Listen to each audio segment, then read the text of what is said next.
কেউ ঘরে ফিরে যাব না যে পর্যন্ত আমরা মাননীয় শিক্ষামন্ত্রীর সাথে সাক্ষাৎ না করতে পারবো, মাননীয় প্রধানমন্ত্রীর সাথে সাক্ষাৎ না করতে পারবো, আমরা নির্দিষ্ট কোনো সুরাহা না পাবো সেই পর্যন্ত আমরা এখানেই থাকবো।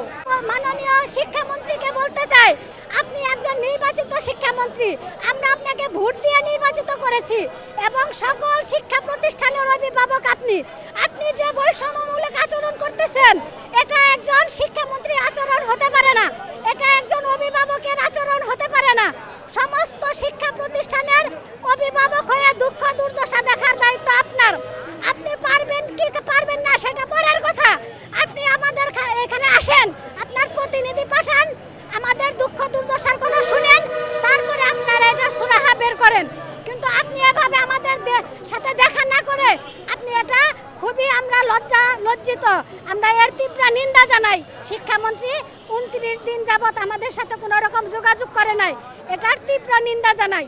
মাননীয় প্রধানমন্ত্রীকে বলতে চাই, শিক্ষামন্ত্রী দ্বারা আমাদের এই দুঃখ দুর্দশার একটা অবসান ঘটান, হয় স্বতন্ত্র মাদ্রাসা জাতীয়করণ করুন, না হলে বন্ধ করে দেন। আর আমরা বারবার শিক্ষামন্ত্রীর সাথে দেখা করার চেষ্টা করেছি। মাননীয় শিক্ষামন্ত্রীকে আমরা ভোট দিয়ে নির্বাচিত করেছি আমাদের অভিভাবক হিসেবে, সকল শিক্ষা প্রতিষ্ঠানের অভিভাবক হচ্ছেন উনি, কিন্তু উনি আমাদের দুঃখ দুর্দশার কথা বুঝতেছেন না, আমাদের সঙ্গে দেখা করতে চাচ্ছেন না।